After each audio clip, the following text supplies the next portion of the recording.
नमस्कार. महाराष्ट्र योजना कॉर्नरमध्ये आपल्या सर्वांचे स्वागत आहे.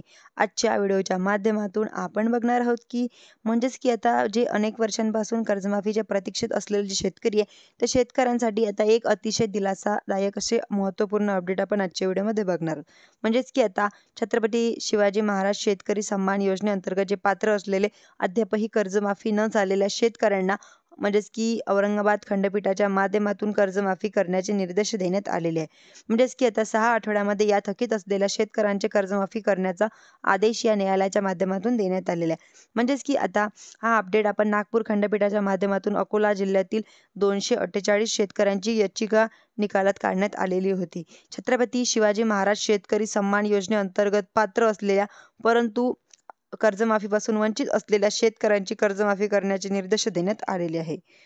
आता भाऊसाहेब पारखे यांच्या माध्यमातून एक याचिका टाकण्यात आलेली होती. याचिकेच्या निकालामध्ये शेतकऱ्यांची कर्जमाफी आदेश देण्यात आलेले होते, परंतु कोर्टाचे आदेश आल्यानंतर शासनाच्या माध्यमातून ही कर्जमाफी करण्यात आलेली नव्हती. कोर्टानं अवमान केल्याप्रकरणी या याचिका दाखल करण्यात आलेली होती. न्यायमूर्ती नितीन सूर्यवंशी याचबरोबर वैशाली जाधव यांच्या माध्यमातून सरकारला 6 आठवड्यामध्ये कर्जमाफी करण्याचे आदेश देण्यात आलेले.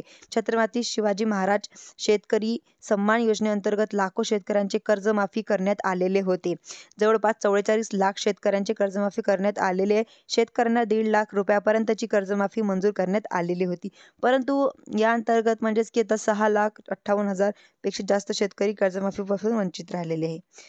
आता मुख्यमंत्री एकनाथ शिंदे साहेब होते, त्यांच्या माध्यमातून सुद्धा मंजुरी देण्यात आलेली होती, परंतु जवळपास 6,000 कोटी रुपयाचा हे निधी आवश्यक असल्याची माहिती देण्यात आलेली होती. मंजूर करण्यास घोषणा सुद्धा करण्यात आलेली होती, परंतु 2022 नंतर 3 वर्ष उलटली तरी अद्यापही शेतकरी कर्जमाफी झालेली नाही. अशा प्रतीक्षेत असलेले जे शेतकरी आहे, त्या शेतकऱ्यांना आता 6,58,000 शेतकऱ्यांची ही कर्जमाफी करण्याचे निर्देश देण्यात आलेले आहे. यांच्यासाठी शासनाला 5,800 ते 6,000 कोटी रुपयाच्या निधीची गरज लागणार आहे. लवकरात लवकर आता ही कर्जमाफी करावी लागणार आहे. न्यायालयाच्या माध्यमातून आदेश देण्यात आलेले आहे.